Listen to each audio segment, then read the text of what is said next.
Hey, we have finished up the cause and effect papers for this course in advanced composition.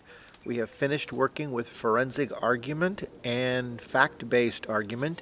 Now we're moving into our second paper, which is dealing with values and specifically what Aristotle called demonstrative argument.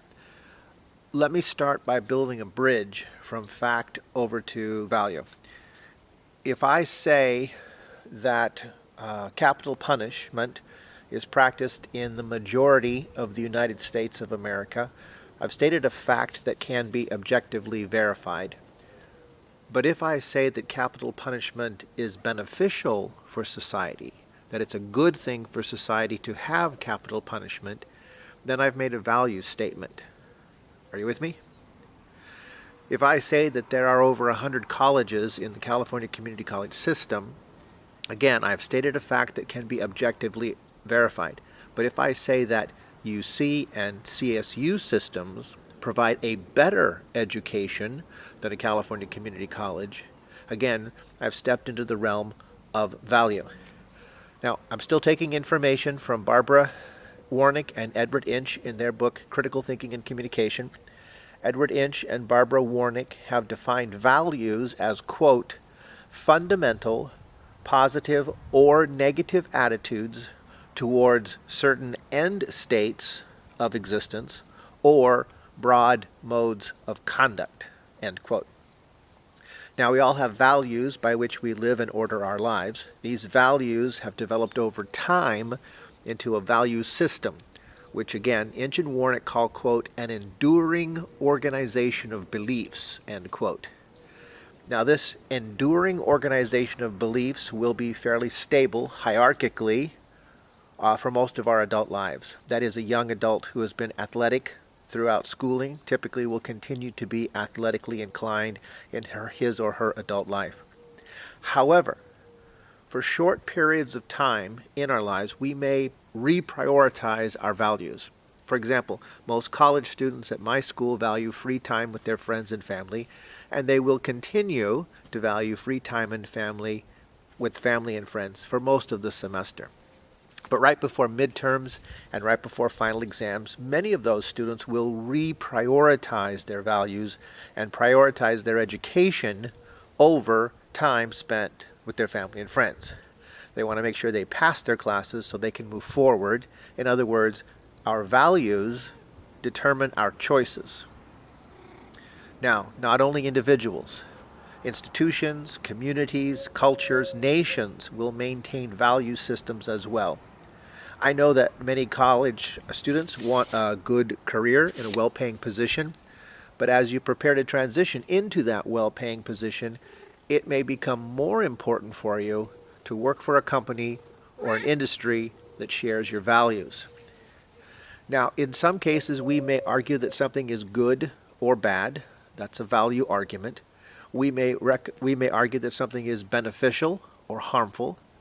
I might argue that a liberal arts education resulting in a bachelor's degree has more value to the quality of our lives than merely preparing someone for a particular line of work. In other cases, we may argue that one value should take priority over another value. In the United States, we've been arguing about abortion for about 50 years now. One side of the argument places top value on the right of a woman to control what happens to her body, while the other side of the argument places top value on the life of the unborn who cannot speak on its own behalf. It's a value argument. Edward Inch and Barbara Warnick say, quote, value claims, that is, making a value argument, a demonstrative argument, value claims assess the worth or merit of an idea, an object, or a practice according to, get this, standards or criteria supplied by the arguer. That means there are two key elements in a demonstrative or value argument. First, all of your key terms must be defined thoroughly. And second, the criteria for judgment or evaluation must be thoroughly developed. How do we make that judgment? So as you develop your demonstrative argument, you'll need to address both elements. First, what is the term or the concept that you have chosen to define?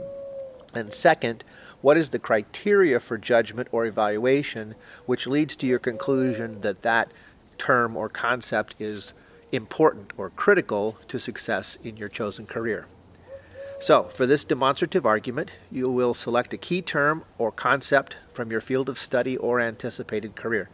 You're going to present an argument as to why this term or concept is important in your field of study or anticipated career. Because this is a value argument, a demonstrative argument, you will need to thoroughly define the term or concept, but you will also need to address the criteria for judgment or evaluation to be used in determining the value of that term or concept within your field of study or anticipated career. And we all love examples, so let me close with an example from the field of nursing. In the field of nursing, one of the key concepts that nurses must master is called dosage calculation.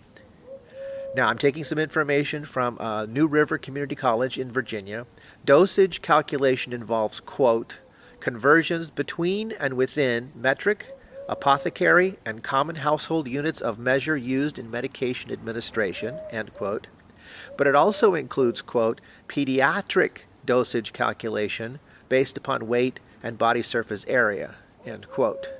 So as you can see, a dosage calculation depends on the patient's weight and size, as well as their age and other materials. An error in dosage calculation can result in a patient's death. Therefore, it is critical that nursing students master dosage calculation. All right, I hope that helps. Feel free to contact me again as you work through your demonstrative arguments, and hopefully you've already at this point have defined or designated what term you want to deal with in your paper.